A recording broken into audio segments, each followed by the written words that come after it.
Game 1 of the Clippers-Nuggets series lived up to the hype. The Clippers took control early, but the Nuggets rallied to force overtime. Russell Westbrook came up huge in the clutch against his former team, hitting a three at the end of regulation and forcing a Clippers turnover late in OT to seal the win, 112-110. Carlos Boozer joining the party. Booz, great to have you with us. All warmed up after Get Up. Yeah, great to have you. All right, HOF, we're coming to you. What stood out to you the most from the Clippers' loss?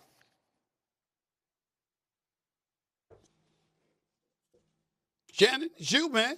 I don't think There's only one Hall of Famer. I don't know if Shannon can. Well, look. Oh. I got. Go ahead. All right, don't worry, Shannon. We'll take care of your technical difficulties. You get all set. Booze, I'm coming to you. What stood out to you most?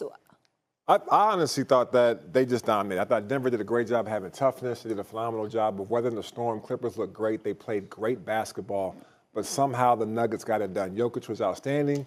Russell Westbrook impacted winning on so many ways. Offensive rebounds, hits that big three in the corner, just caused havoc, did a great job of helping the Nuggets get the win in overtime.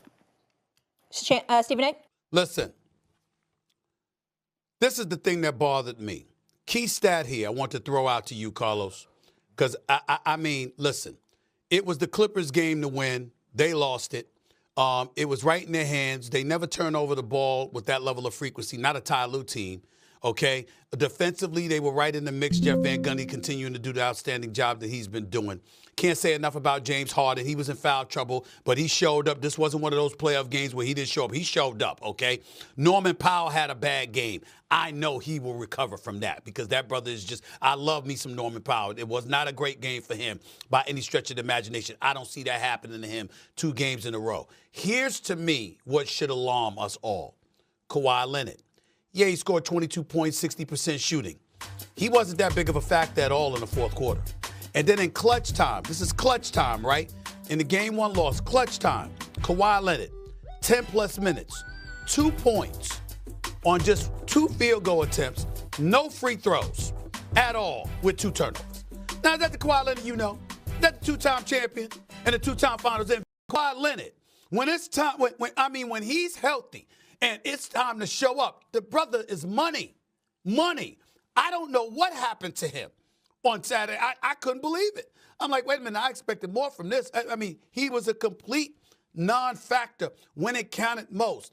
And that turnover that Jamal Murray caused right near the Clippers bench, that was very uncharacteristic of him too. He just didn't seem to be there at all when it counted. And I think the thing that alarms me most is the 2 field goal attempts. That ain't Kawhi Leonard either, Booze.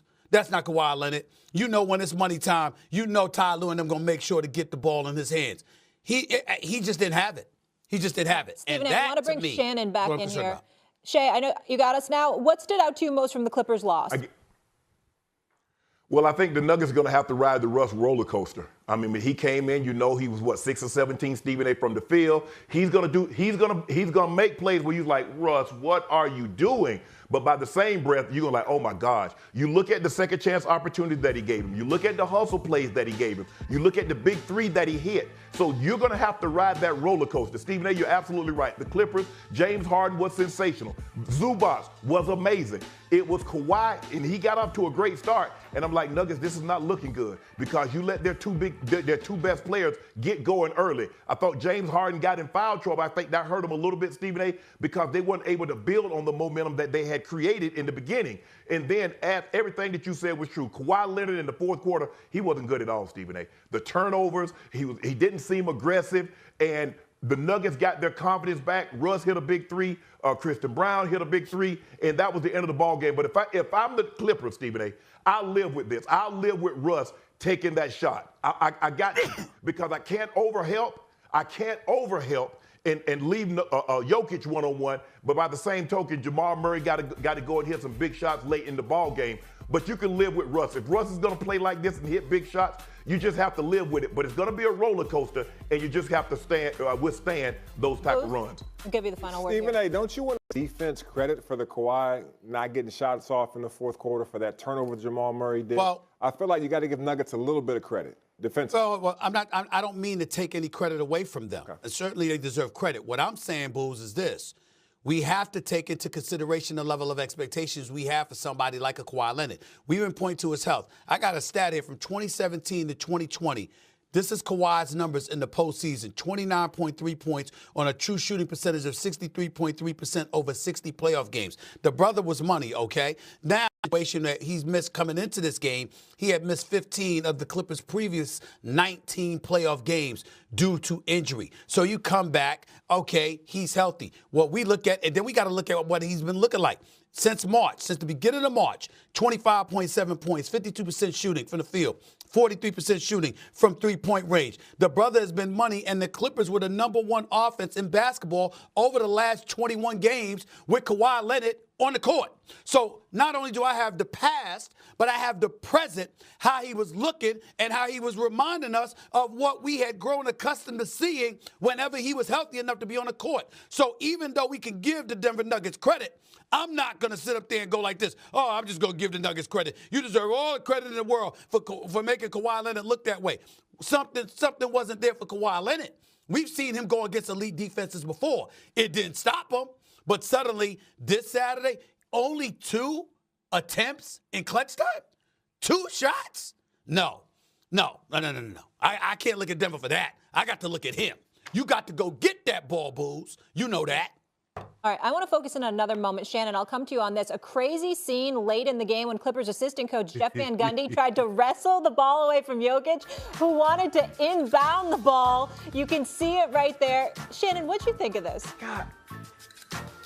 But first of all, we know Jeff Van Gundy will hold on to things because we've seen him hold on to Alonzo Mourning's legs, and now it's the basketball. Come on, Jeff, let the ball go. The man, they tried to run a quick play, try to get the ball inbound.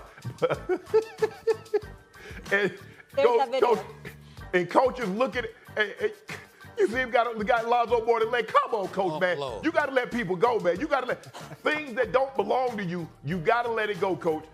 Look. It was gamesmanship in a situation like that because he knew Nikola Jokic wanted to get the ball. They didn't want to have to run the risk of the officials replaying a situation like that. So he tried to get the ball and try to get it in as quick as possible. Coach Van Gundy probably wanted the refs to take another look at it. Maybe it flops up on the Jumbotron. But it's just gamesmanship, Booze. S.A.? Well, you know, that's how it goes. Listen, it's Jeff Van Gundy, man. I mean, we kind of forgive him for holding on to stuff. We kind of forgive him. If there's one person we can forgive for holding on to stuff because it's consistent, it would be him. You understand? So, I mean, it was funny to see personally. Obviously, it reminded us all of Larry Johnson and Alonzo Mourning getting into it many years. Jeff Van Gundy coming into the fray with his small self compared to those two dudes and holding on to Alonzo's leg. But it's all right. It's gamesmanship from getting the ball, and doing this thing. You talk about Jokic. We understand that. It's no big deal. It was fun to see. I ain't gonna lie. It was fun. Nah, it was funny. It was a smart play, too, because Jokic be getting the ball out in advance. But were you at that game, Stephen A., back in the day when he grabbed Alonzo Mourning's leg? No, I was not. Okay. That was the game I had to. I was not at that particular game. I was at many others, but not that one. All right.